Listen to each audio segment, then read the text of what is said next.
You're telling me to leave? I stared at my father from the middle of the living room, one hand wrapped around the only duffel bag I owned. He didn't answer. He couldn't.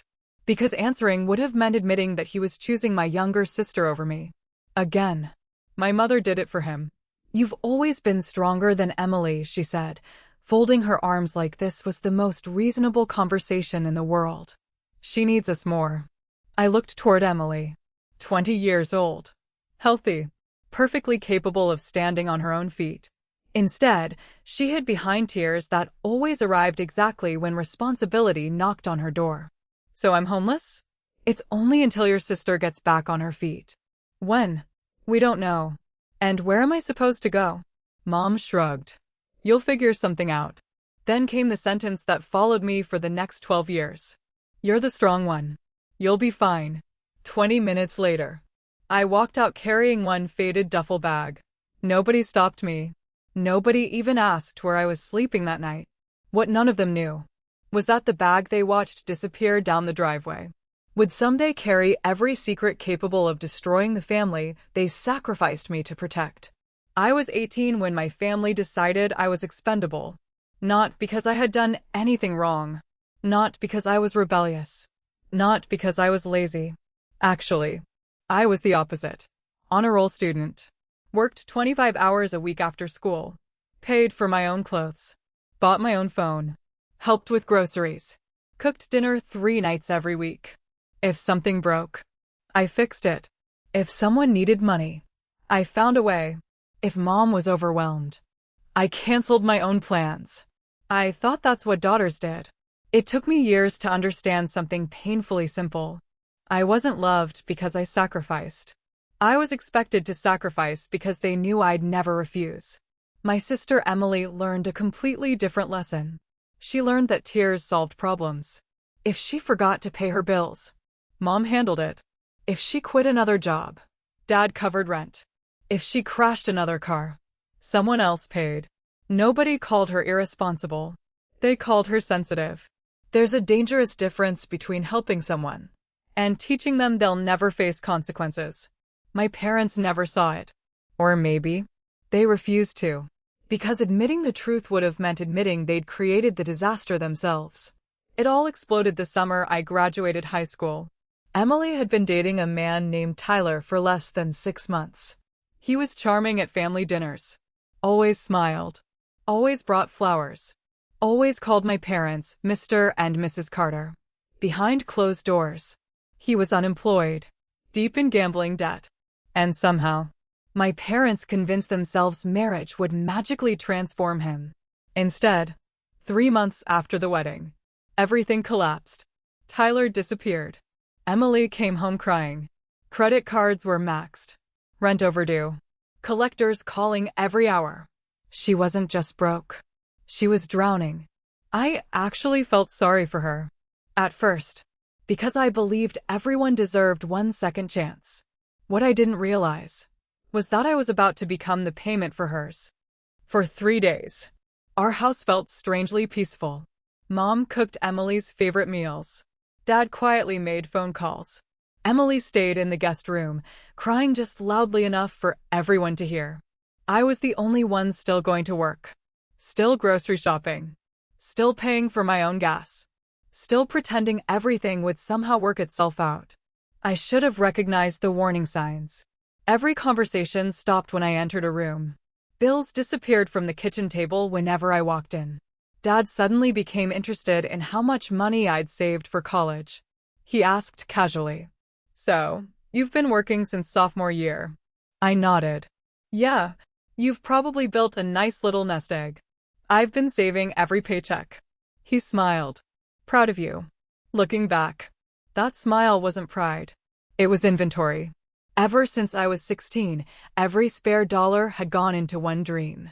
Physical therapy school. I'd fallen in love with the profession after helping my grandfather recover from a stroke. Watching someone learn to walk again. Watching hope return. I knew that's what I wanted to do with my life. College wasn't going to be cheap. So while my classmates spent weekends at football games, I stocked shelves at Miller's Market. While everyone else took beach vacations, I worked overtime. Birthday money. Christmas money. Graduation gifts. Everything went into one savings account. By graduation, I'd saved almost $18,000. To me, it wasn't money. It was freedom. It was my future. It was proof that hard work actually meant something. The account technically required one parent as a joint owner because I'd opened it as a minor. Mom's name was on it. She'd never touched it. At least, that's what I believed. The morning after my 18th birthday, I left work early. I planned to transfer every dollar into a new account under only my name. I even brought donuts to celebrate. The bank lobby smelled like fresh coffee and cinnamon. I remember every detail. Because trauma freezes ordinary moments forever. The teller smiled. Congratulations on turning 18. Thanks. I'd like to transfer everything into my new account. She typed. Paused. Typed again. Then frowned. I'm sorry. She looked confused. It says your balance is $23. I laughed. No. There should be around 18,000. She checked again. Her smile disappeared. I'm really sorry. The withdrawals happened over the last week. My stomach dropped. What withdrawals? She slowly turned the monitor. There they were. 5 transactions. 3,000. 4,000. 2,000. Another 4. Another 5. Each one signed. By my mother. Legally. Because her name was on the account. For nearly a full minute. I couldn't speak. The bank suddenly felt too bright. Too loud. Someone's child was laughing near the entrance. A printer beeped. Coins rattled behind another counter. The whole world kept moving, while mine stopped. There has to be a mistake. The teller shook her head gently. I'm afraid there isn't. I drove home gripping the steering wheel so tightly my hands cramped. Every mile, I kept inventing excuses. Maybe Mom moved the money temporarily. Maybe someone had stolen her identity. Maybe, deep down, I already knew. Mom was making iced tea when I walked into the kitchen. She looked up, saw my face, and didn't even pretend to ask what was wrong. I quietly placed the bank statement on the table. She glanced at it, then continued stirring sugar into the pitcher. You checked. Not. What happened? Not. I'm sorry. Just. You checked. My voice barely worked. Where's my money? Emily started crying before anyone had even answered. Dad stared out the kitchen window. Mom finally set the spoon down. Emily was about to lose the condo. I blinked. What? They were going to evict her. So we helped. No. I pointed at the statement. You helped with my money. Mom sighed like I was making dinner unpleasant. Families help each other. You stole $18,000. We did not steal anything. My name earned every cent of that money. And my name was on the account. Silence. Heavy. Cold. Calculated. I looked toward Dad. He still wouldn't meet my eyes. Dad. Nothing. Just silence. Emily wiped fake tears. I didn't want this. But she never once offered to return the money. Never once said she'd pay me back. Instead, she whispered the sentence that told me exactly who she'd become.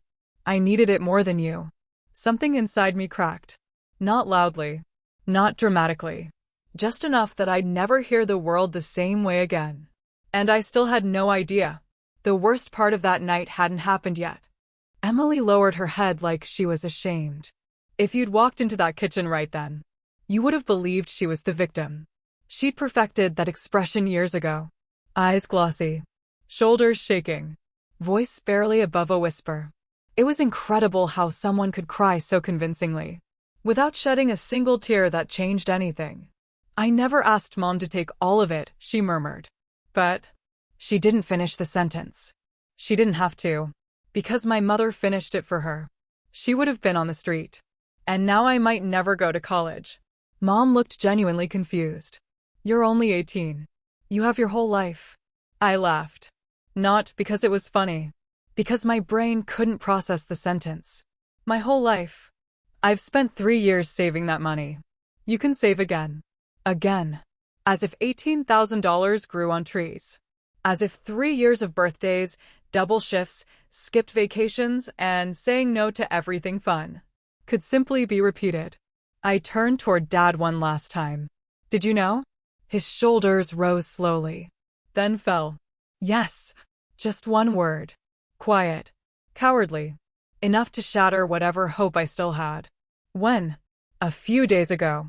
So you watched her empty my future. And said nothing? His jaw tightened. Emily would have lost everything. I looked around the kitchen. The family photos. The refrigerator covered with magnets. The wooden table where we'd celebrated every birthday. Suddenly, none of it felt like home anymore.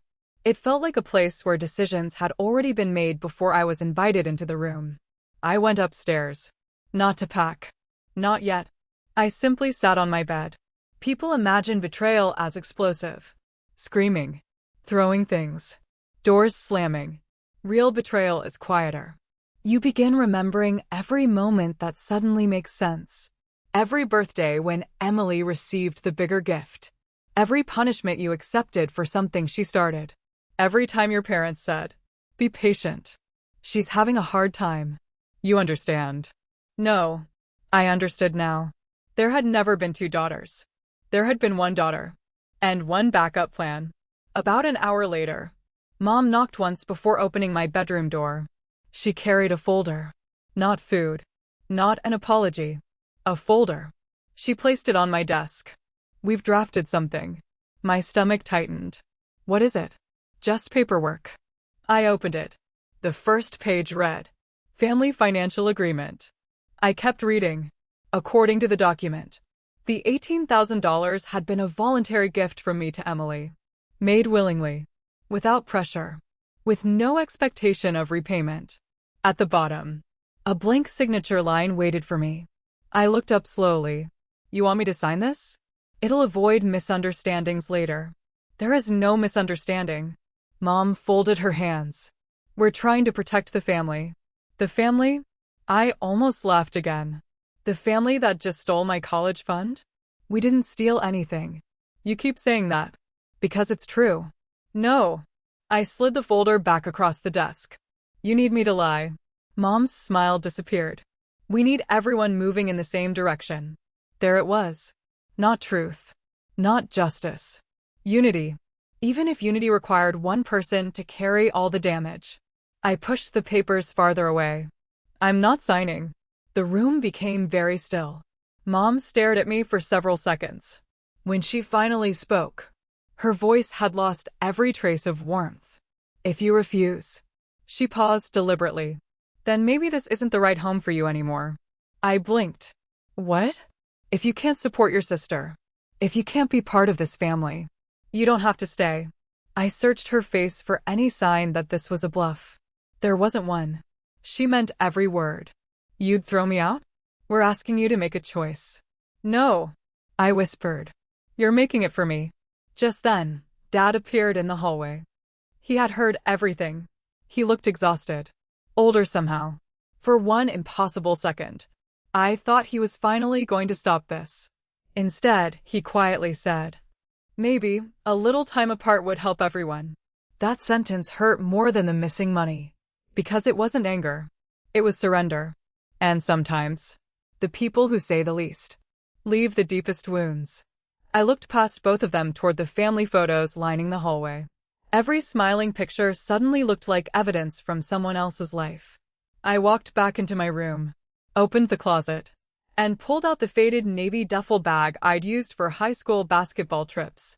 It wasn't very big, but that night, it was about to become my entire world. To be continued. I didn't own much. Turns out, you don't realize how little belongs to you until you have to fit your entire life into one bag. 2 pairs of jeans. 5 t-shirts. A hoodie. My work uniform. Running shoes with the soles beginning to separate. A small plastic folder holding my birth certificate, social security card, high school diploma, and driver's license. The acceptance letter from Ohio State.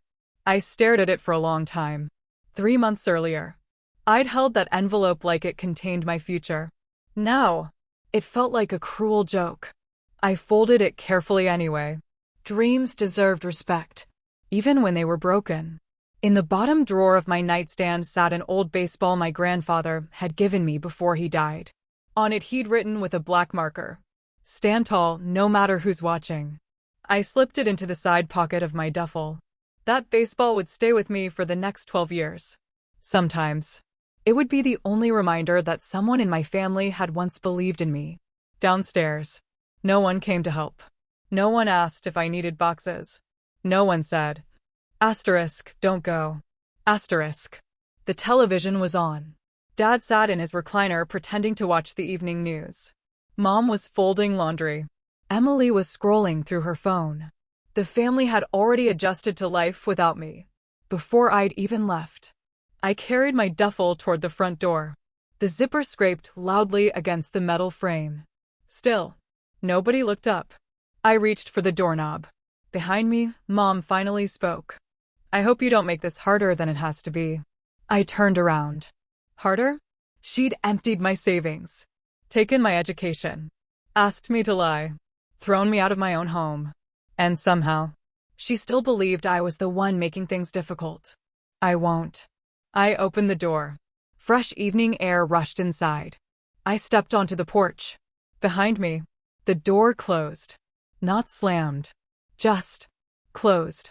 That ordinary little click echoed louder than any scream ever could. I stood beside my 12-year-old Honda for almost a minute, waiting. Surely someone would come running. Dad would realize what was happening. Mom would call my name. Emily would apologize. Nothing. The porch light turned off. That was it. 19 years. Ended with a light switch. I drove aimlessly for nearly an hour. Every red light gave me another chance to cry. I didn't. I felt strangely empty. Like grief hadn't caught up yet. Eventually my phone buzzed. For one hopeful second, I thought it might be Dad. It was my best friend, Hannah. "Where are you?" "You missed dinner, ****. I stared at the screen, then typed 5 words. "Can I stay tonight?" Her reply came before I'd even locked my phone. "Of course. What's wrong, ****? I answered honestly. Everything. Hannah lived in a tiny 1-bedroom apartment above an old bakery. She worked as a dental assistant. Money was tight. Space was even tighter. When she opened the door, one look at my face told her enough. She didn't ask questions. She simply wrapped me in a hug. A real hug. The kind that asks for nothing in return. About 20 minutes later, we sat on her kitchen floor eating frozen pizza because neither of us had enough chairs. Finally, I told her everything. The money, the papers, the ultimatum, the duffel bag. She listened without interrupting. When I finished, she whispered something I'll never forget. "Emily didn't take your future." I looked at her. She delayed it. I wanted to believe her. I really did. But $18,000 wasn't a delay. It was years. Years I didn't have. The next morning, reality arrived with coffee. I couldn't stay with Hannah forever. Her lease didn't even allow overnight guests. I needed work. A place to live. A plan.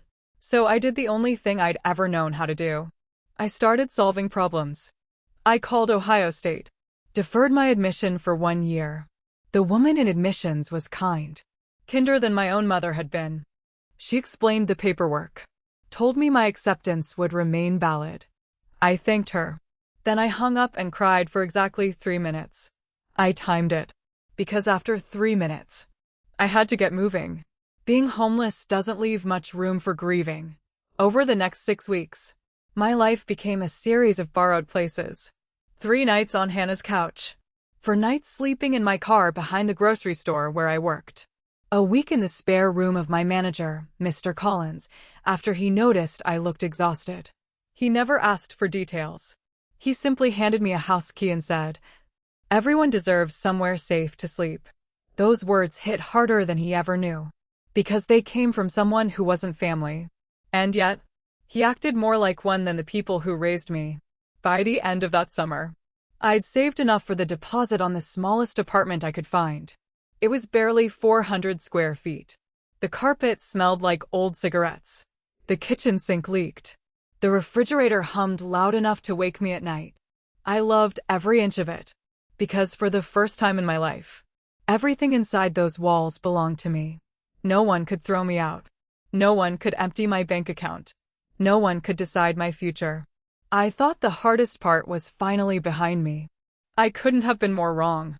Because 3 months later, a letter arrived from someone I never expected to hear from again. And it would prove my family still wasn't finished using me. The envelope looked ordinary. White. Cheap. No return address. Just my name, typed neatly across the front. I almost threw it away with the junk mail. Instead, something made me open it. Inside was a single folded sheet of paper. No greeting. No signature. Just one sentence. If you want to know where your college money really went, don't ask your parents. Ask the mortgage company. I read it 3 times. Mortgage company? That didn't make any sense. Mom had told everyone my savings had gone toward rescuing Emily from eviction. I'd hated her for it. But if this letter was true, then where had my money actually gone? I wanted to ignore it. Anonymous letters belonged in movies, not real life. But curiosity has a strange way of refusing to die.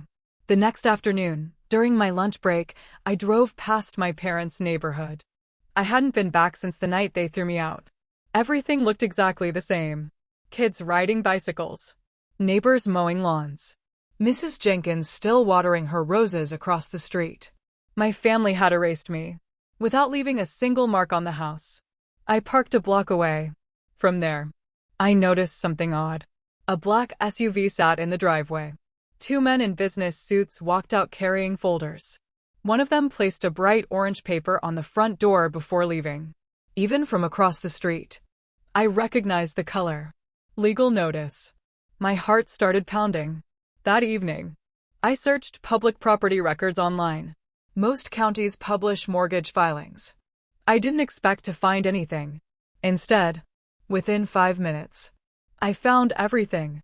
3 months before my graduation, Dad had refinanced the house. Not because they needed renovations. Not because of medical bills. Because they were already behind on payments. Then, 6 months later, another loan. Higher interest. Then another. Each one larger than the last. The balances were terrifying. It looked less like budgeting, and more like someone plugging holes in a sinking ship. Which meant one thing. My $18,000 hadn't created this disaster. It had barely slowed it down. I couldn't stop thinking about it. The next Sunday, I ran into Mrs. Jenkins while checking my apartment mailbox. She smiled warmly. "Oh, honey." She hugged me before I could react. "We've missed seeing you." I forced a smile. "How's everyone?" Her expression changed. "You don't know." "Know what?" She hesitated. "I probably shouldn't." "It's okay." She lowered her voice. "There have been people at your parents' house almost every week. Lawyers. Bank people. Collection agencies." She looked embarrassed. "I assumed you already knew." I didn't. Not one word. That night, I lay awake staring at my apartment ceiling. For months, I'd replayed one memory over and over. My parents choosing Emily. Stealing my savings. Throwing me away. Now, a new question kept replacing it. What if Emily hadn't been the real reason? What if I'd been sacrificed to cover something much bigger? A week later, my phone rang while I was stocking shelves. The caller ID read, "Dad." The first call in almost 4 months. I froze. He never called twice. Just once. When it stopped ringing, he left a voicemail. I listened during my break. His voice sounded older. Smaller somehow. "Hey." Long silence. I was just checking in." Another pause. "I hope you're okay." Silence again. Then, "If you can, call me back." Click. No apology. No explanation. Just checking in. I almost deleted it. Instead, I saved it. Because something about his voice didn't sound like guilt. It sounded like fear. 3 days later, the truth came looking for me. I was locking my apartment door for work when an older man stepped out of a parked sedan. Gray hair. Pressed navy suit. Leather briefcase. "Excuse me." I stopped. "Are you Claire Carter?" "Yes. My name is Richard Lawson."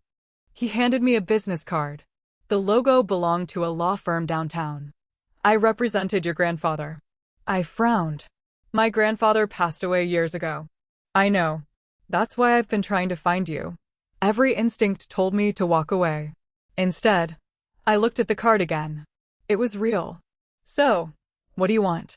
He took a slow breath. I have something that legally belongs to you. I stared at him. What are you talking about?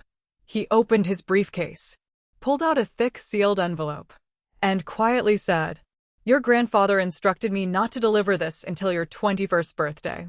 He looked directly into my eyes. "Unless your parents ever forced you out of the family before then." My heart stopped. How could he possibly know that might happen? Richard's face grew solemn.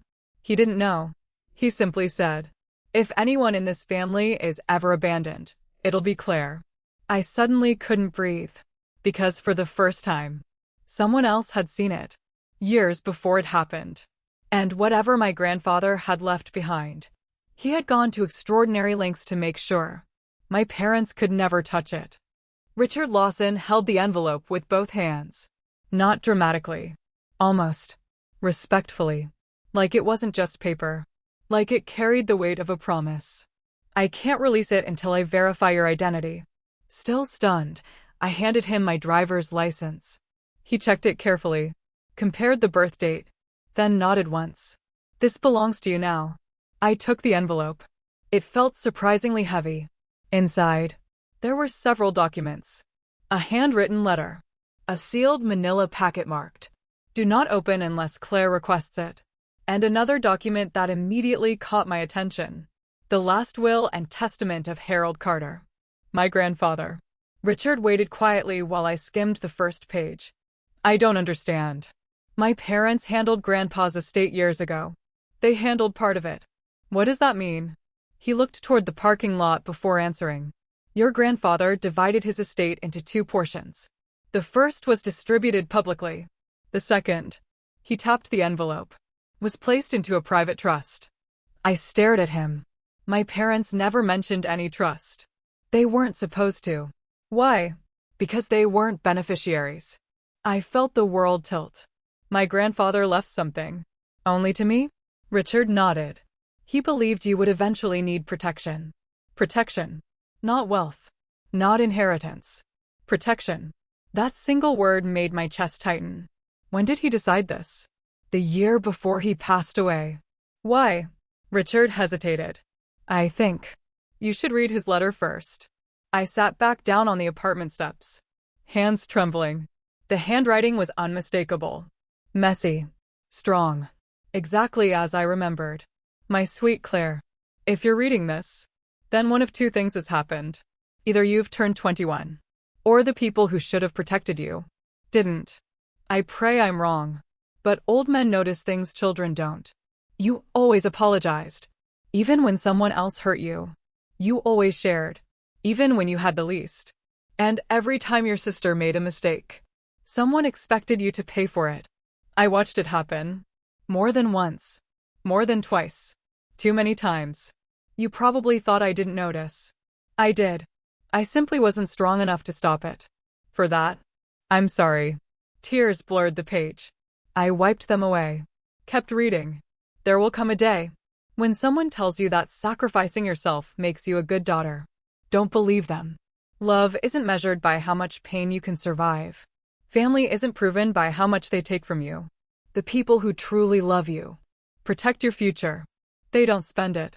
If your parents have forced you out, or treated you as disposable, I need you to hear this from someone.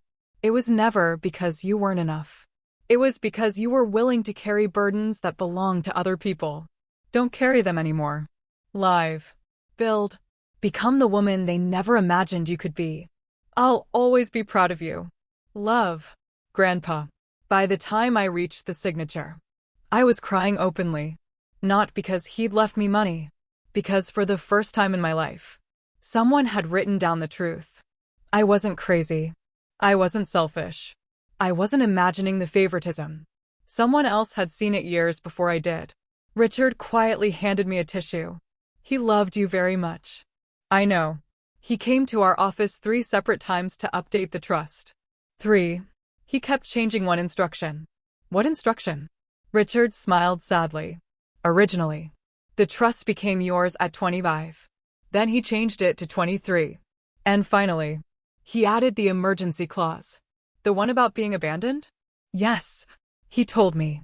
If Claire ever ends up alone before she's ready, don't make her wait. I couldn't speak. Finally, I looked at the trust documents. There it was. The amount. I blinked.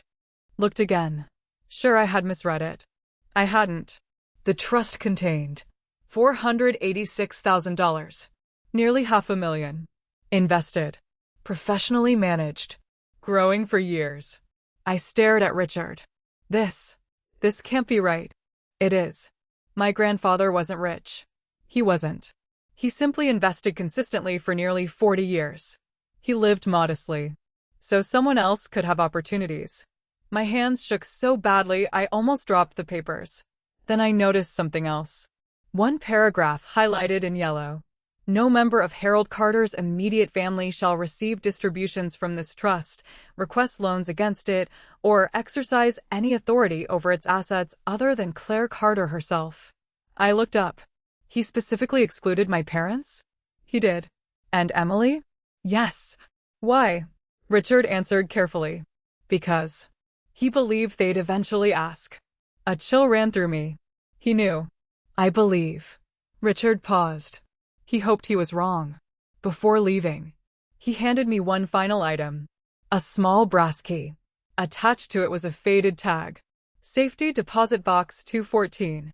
What's inside? I don't know. It was sealed after your grandfather passed away. Only you can open it. He smiled gently. I suspect he wasn't finished preparing for your future. As Richard drove away, I stood in the parking lot holding 3 things. A letter, a key, and the first real proof that someone had spent years planning to save me. What I didn't know was that across town, my parents had just received another foreclosure notice. And in desperation, they were about to make the biggest mistake of their lives. Because after 4 months of silence, they had finally decided they needed me again. 3 days later, I found out exactly how desperate my parents had become. Not because they told me, because Emily did. It was almost 9 at night. I had just finished a double shift. My feet ached. My apartment smelled like instant noodles because that was all I could afford after paying rent. I had barely taken 2 bites when my phone lit up. Emily calling. I stared at the screen. For months. Not a single text. Not a birthday message. Not an apology.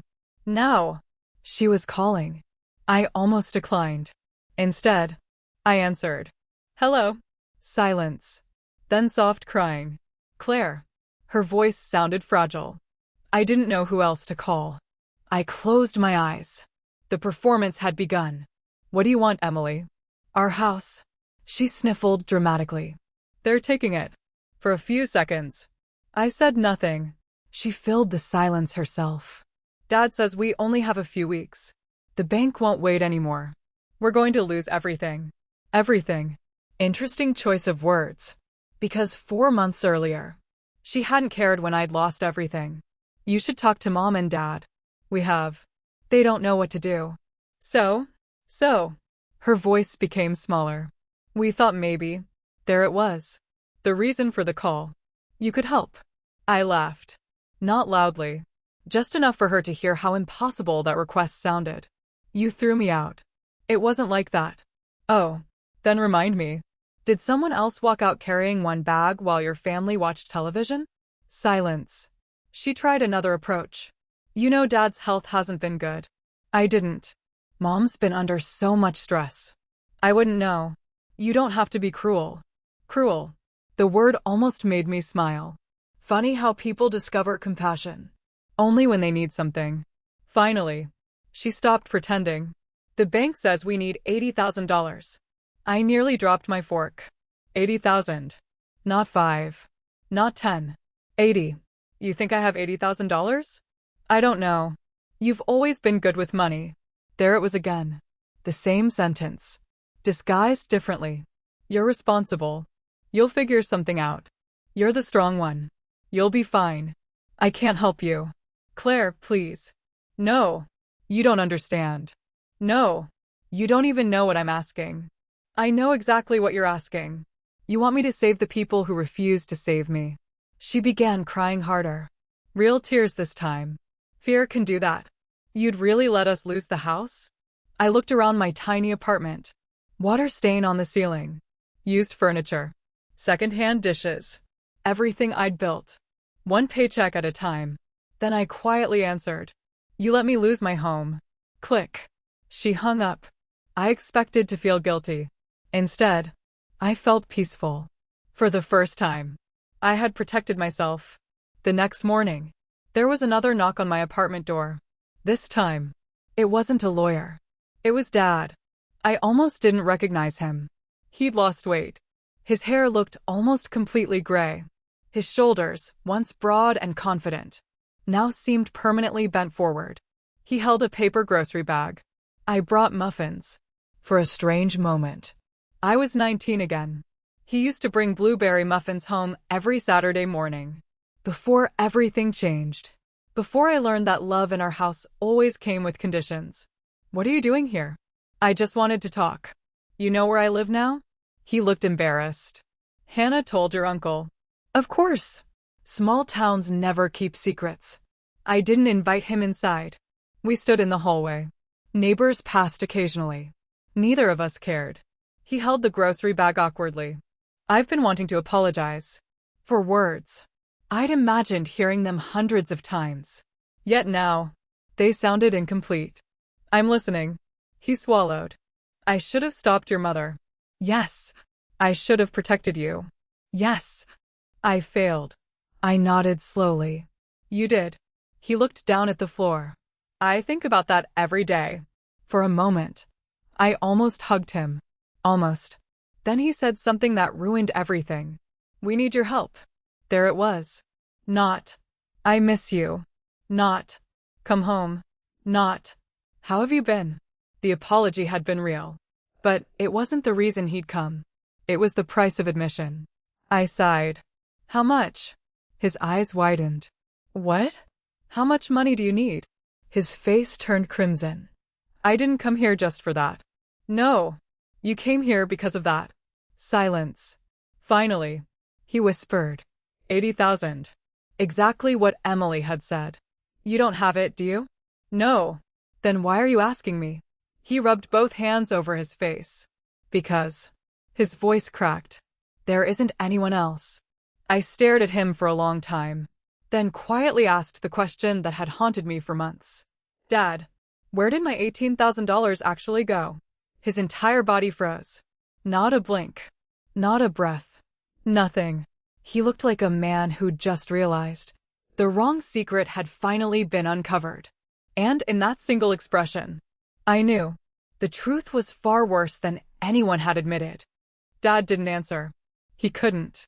His mouth opened, closed, then opened again.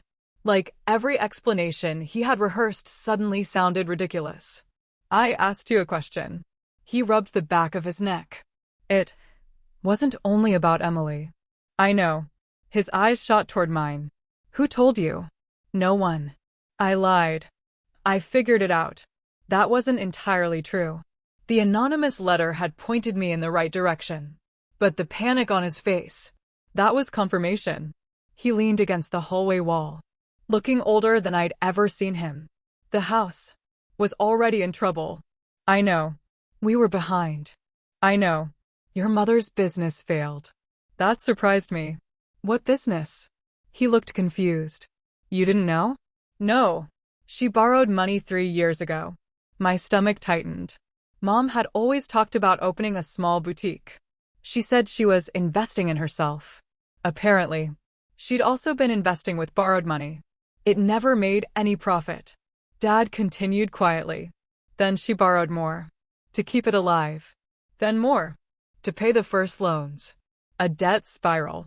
Exactly what I'd seen in the property records. So my college fund didn't save Emily. Dad slowly shook his head. No. It paid one overdue mortgage. And 2 loan payments. I stared at him. You lied. Yes. You let me believe Emily stole everything. He closed his eyes. It was easier. Easier for who? He didn't answer. Because we both knew.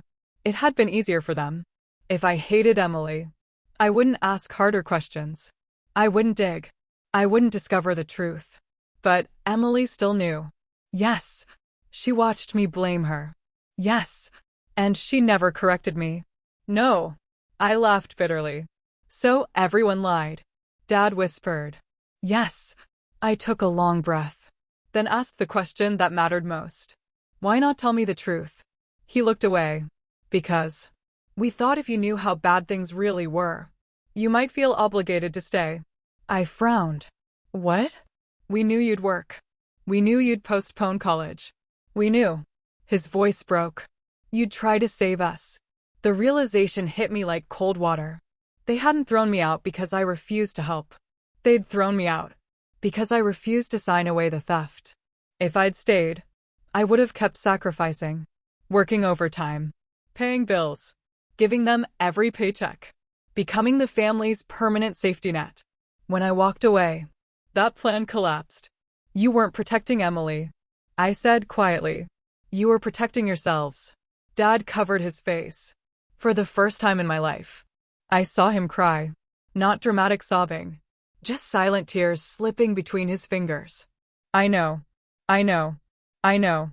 He repeated it 3 times, as though repetition could erase 12 years of bad decisions. It couldn't. Then he looked up. There's something else. Of course there was. There always is. He nodded weakly. When your grandfather died, my pulse quickened. What about Grandpa? He found out about the loans. When? A few months before he passed. I stayed completely still. He offered to pay everything. I blinked. What? He could have saved the house. Then why didn't he? Dad's shoulders slumped. Because he gave us one condition. I already knew. I wasn't going to like it. What condition? He wanted every future loan to require 2 signatures. So Mom couldn't borrow a loan. And? Dad swallowed. Your mother refused. I wasn't surprised. Not even a little. Grandpa said. Dad's voice became almost inaudible. If we rejected his conditions, he wouldn't give us another dollar. And he didn't. Instead, he quietly built a trust. For me. Not them. Not Emily. Me. He hadn't abandoned the family. He'd simply stopped funding their destruction. I suddenly remembered something Richard Lawson had said. He updated the trust 3 different times. Now, I understood why. Grandpa had watched the situation getting worse. He'd watched my parents choose pride over responsibility. He'd watched them mortgage their future. And somewhere along the way, he realized they might eventually come after mine. So he protected it. Years before I even knew I needed protecting. Dad wiped his eyes. I didn't know about the trust. I believe you. I only found out yesterday. My expression hardened. How? Richard came to the house. I froze. He what? He was looking for you. I wasn't there. So he left. Dad hesitated. But he mentioned your name. And your grandfather. My heartbeat accelerated. What exactly did he say? He only said that Grandpa had made sure you'd always have a future. A future. Not an amount. Not an inheritance. Just a future. Dad looked directly into my eyes. Claire, do you have money? There it was. The question I'd known was coming. Not because he was evil. Because desperation had finally stripped away every layer of pride. I answered honestly. Yes. Hope instantly appeared on his face. Then I destroyed it. But none of it belongs to you. His expression fell. Slowly. Painfully. Like watching someone realize the bridge behind them had collapsed. I understand. No, I said quietly. I don't think you do. Because if he truly understood, he never would have asked. And neither of us noticed. The woman standing halfway down the hallway, who had heard every single word. Emily. Emily stepped into the light so quietly. Neither of us had heard her. She looked from Dad to me, then back again. So, she said softly, there really is money. Dad spun around. Emily. Don't. She held up a hand. I heard enough. Her eyes locked onto mine. Not with guilt. Not with shame. With hope. The kind of hope people only have when they think someone else can solve their problems. For several seconds, none of us spoke. Finally, Emily smiled weakly. I knew you'd be okay. Those 6 words hit me harder than anything she'd said before. Not, I'm sorry. Not, I was wrong. Just, I knew you'd be okay.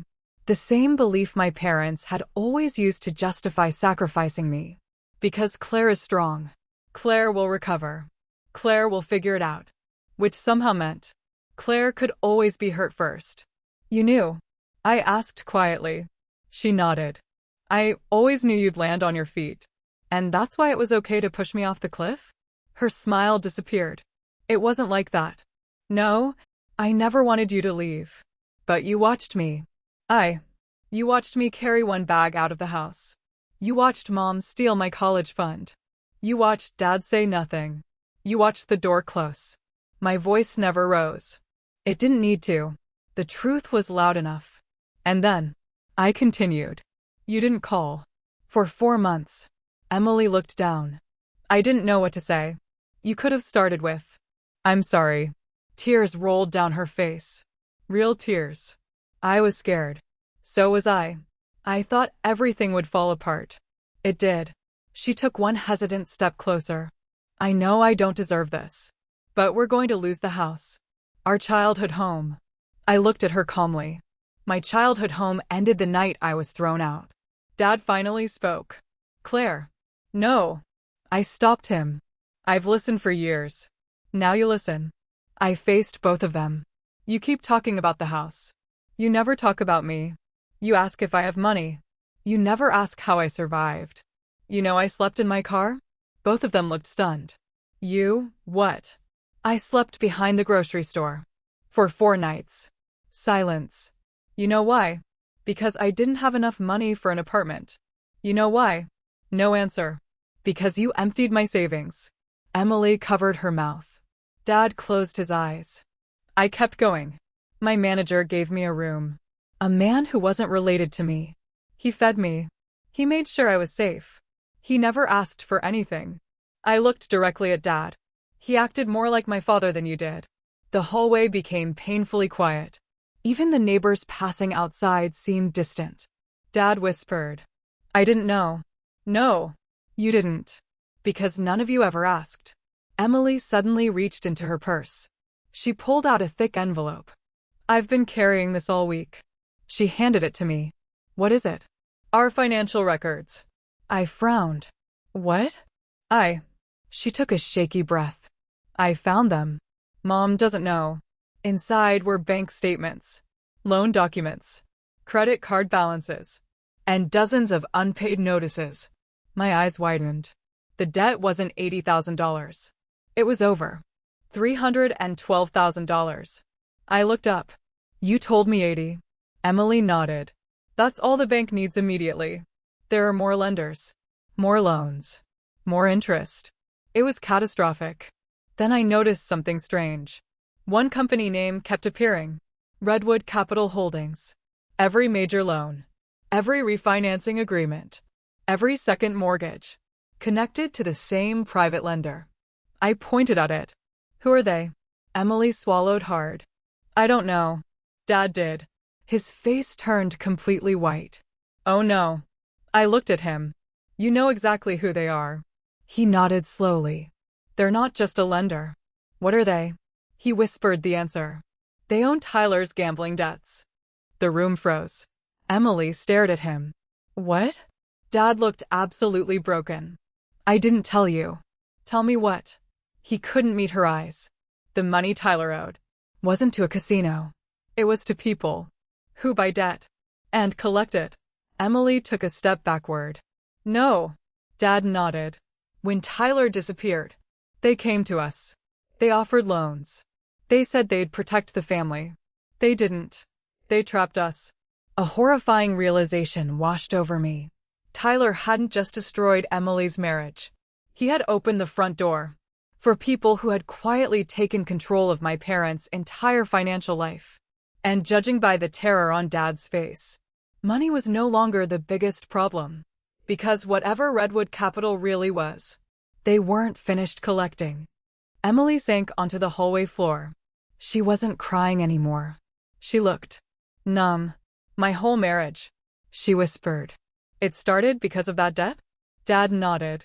I think Tyler knew exactly what he was doing. What do you mean? He never loved you. The words sounded brutal, but not as brutal as the truth behind them. Dad took a slow breath. I didn't understand it back then. I do now.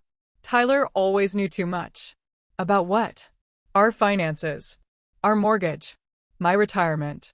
Even your college fund. I frowned. How could he know any of that? Dad looked ashamed.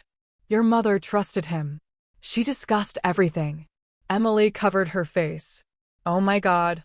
The more Dad talked, the clearer the picture became. Tyler hadn't stumbled into our family. He had studied it. He knew exactly where the cracks already existed. A mother who couldn't stop borrowing. A father too ashamed to say no. A younger daughter who always needed rescuing. And an older daughter who always cleaned up everyone else's mess. He hadn't created the dysfunction. He'd simply weaponized it. When Tyler disappeared, Dad continued. I thought we'd never hear from him again. But 2 weeks later, a man came to the house, wearing an expensive suit. He said Tyler had transferred certain financial obligations. I frowned. Transferred. He sold the debt. To Redwood. And once Redwood owned it, they owned us. Emily looked horrified. You never told me. Dad laughed bitterly. What good would have come from it? You already blamed yourself. I wasn't going to tell you strangers were watching the house. My heartbeat skipped. Watching. Dad nodded. They knew when we left. They knew when we came home. They knew where you worked. I looked up sharply. Me? He hesitated. Then quietly admitted. They asked about you. Every muscle in my body tightened. What exactly did they ask? If you had money. If you'd gone to college. If you were successful. A cold chill spread through me. How long had they been asking? How much did they know?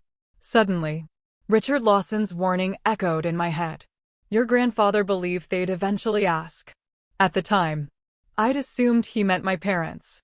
Now, I wasn't so sure. Just then, my phone buzzed. Unknown number. Normally, I would have ignored it. Something told me not to. Hello. A calm male voice answered. Miss Carter. Yes, this is Daniel Brooks. I'm calling from Redwood Capital. Every color drained from Dad's face. He whispered. Hang up. I didn't. What do you want? We'd like to schedule a meeting. I'm not interested. I think you will be. No. We're aware your grandfather recently transferred certain assets into your control. My heart stopped. How? How could they possibly know about the trust? I don't know what you're talking about. I'm sure you don't want to discuss family finances over the phone. His voice never changed. Polite. Professional. Almost friendly. Which somehow made it worse. We simply believe. It would be unfortunate if your parents lost everything. I clenched the phone tighter. Are you threatening me? No. We're offering solutions. Click. The call ended. The hallway remained silent for several long seconds. Then Dad whispered. They know. They know about the trust. Emily looked completely lost. What trust? Neither Dad nor I answered. Because something much more important had just happened. Someone outside the family, someone with access to financial records, had discovered my inheritance. Which meant only one thing. There was a leak. Either Richard Lawson's office, the bank, or someone much closer to home, had told Redwood exactly where to look. That night, I couldn't sleep. Instead, I drove to the bank that held Grandpa's safety deposit box. It opened at 9 the next morning. I was waiting outside at 8:30. When the manager unlocked the doors, I was the first customer inside. 20 minutes later, I sat alone in a private viewing room. The manager placed box 214 in front of me. Take all the time you need. Then she left. My hands trembled as I inserted Grandpa's brass key. The lock clicked. Inside, there wasn't any jewelry. No stacks of cash. No gold coins.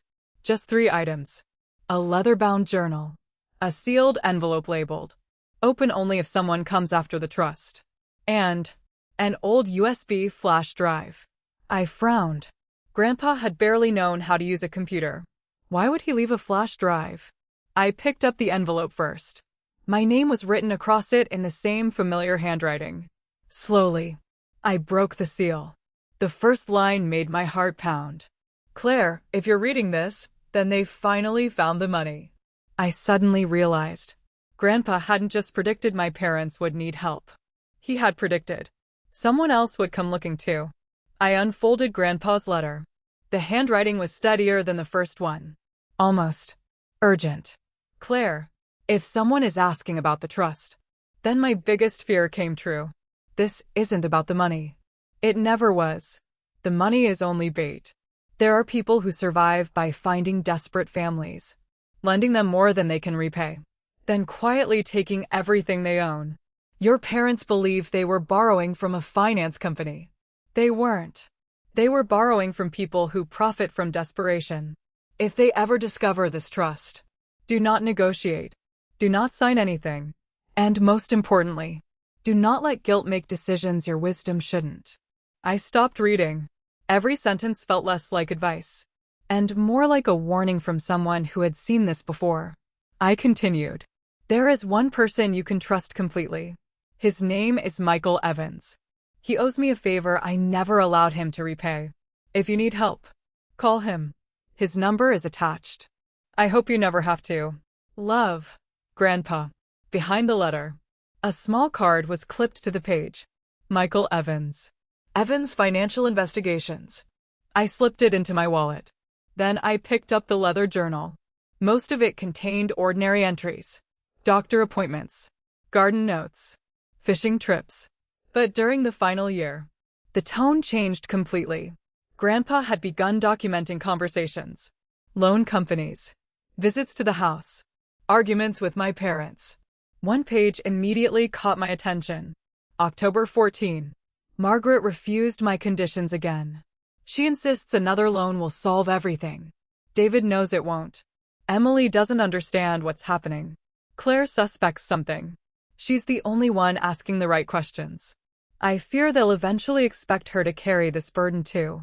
I must make sure they cannot reach what belongs to her. I slowly closed the journal. Grandpa hadn't guessed. He'd watched it happen, piece by piece, years before I ever noticed. My phone buzzed. A text from Hannah. "Everything okay?" I typed back.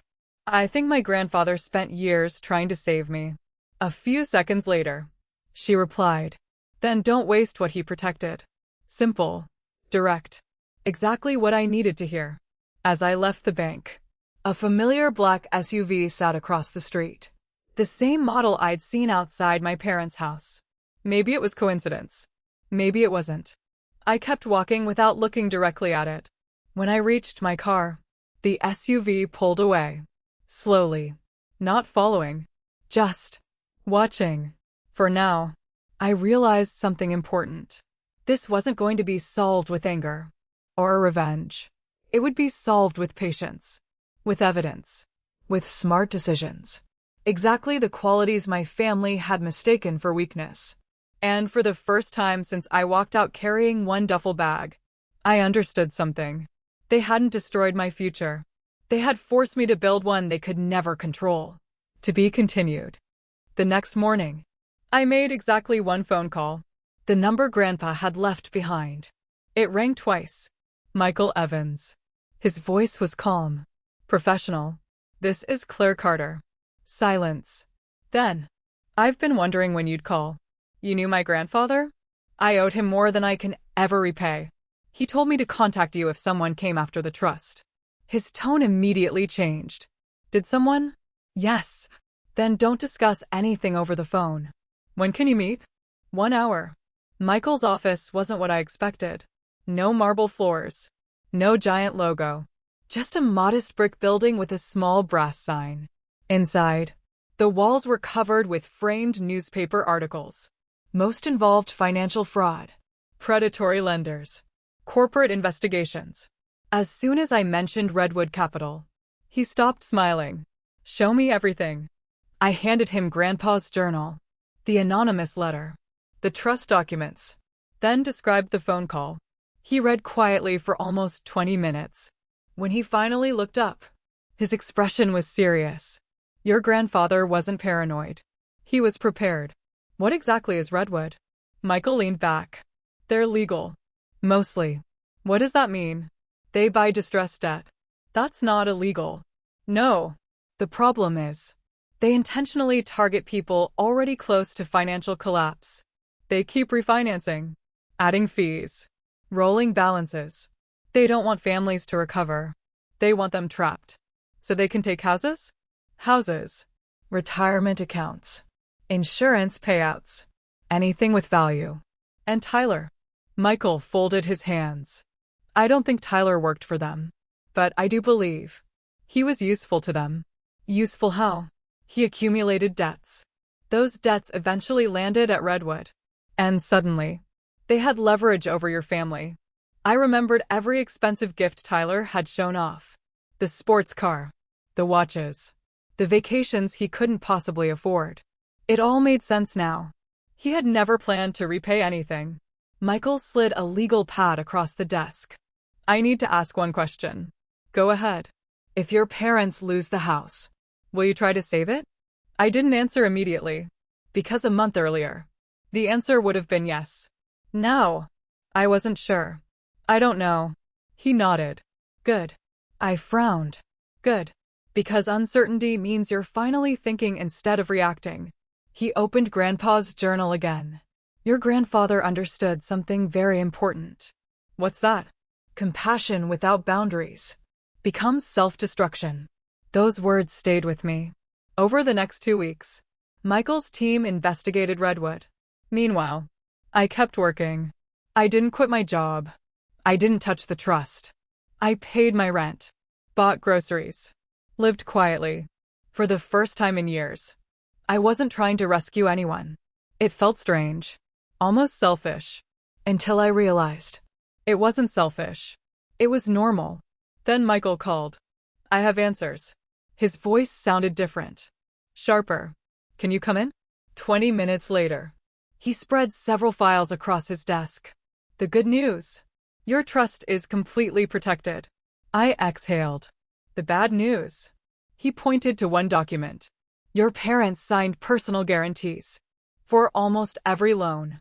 What does that mean? It means even if the house is sold, they'll still owe money. How much? He slid the paper toward me. After the house, after every asset, they would still owe nearly $140,000. I stared at the number. They'll never pay that. No, they won't. Then he showed me one final document. I recognized the signature instantly. My mother's. Below it, one sentence was highlighted. Borrower affirms no additional family assets are available for collection. Michael looked directly at me. She legally declared that you had nothing. I blinked. What? She protected you. I looked up in disbelief. That can't be right. It's right. Had she listed you, Redwood would have started asking about you years ago. I sat there silently. For the first time, something didn't fit. Had my mother really protected me, even after everything? Or had she simply not known about Grandpa's trust? I still didn't know, and I wasn't sure I wanted the answer, because revenge had started this story. But the truth was proving far more complicated. Michael was right. I couldn't move forward until I understood one thing. My mother. For months, she had been the villain in every version of the story I'd told myself. Maybe she still was.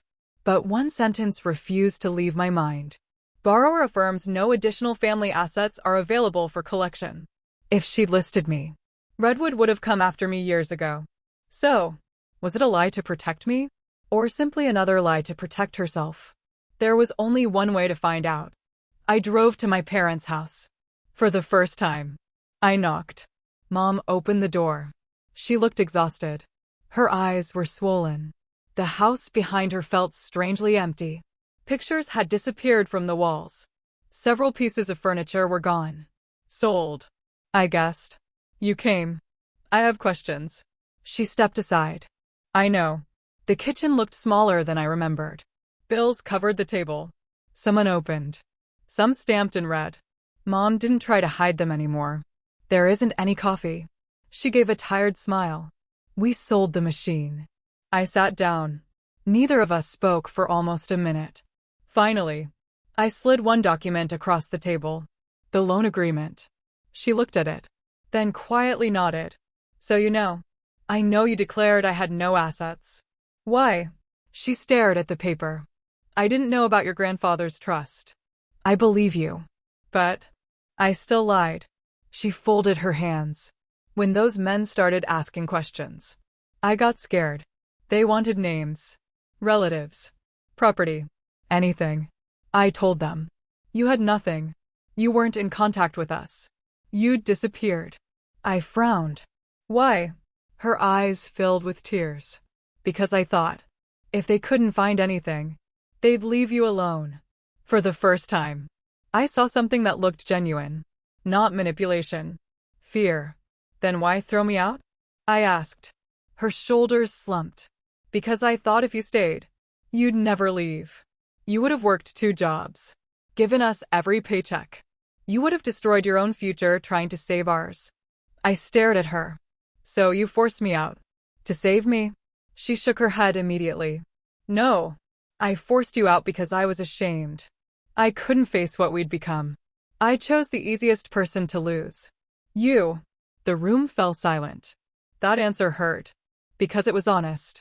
I told myself. You were strong. She whispered.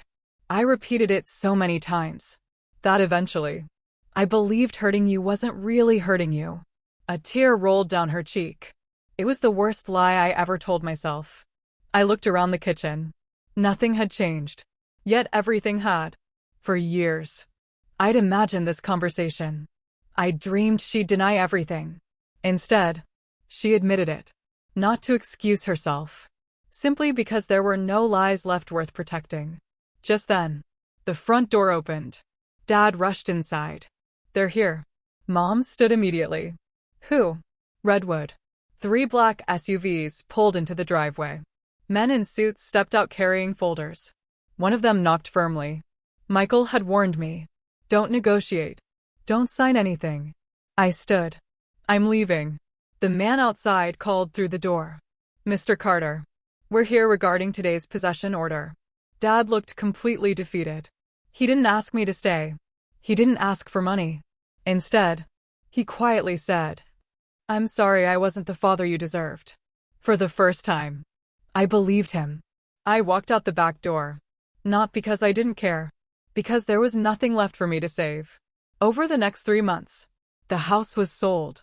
The remaining debts went through bankruptcy court. Redwood recovered what the law allowed.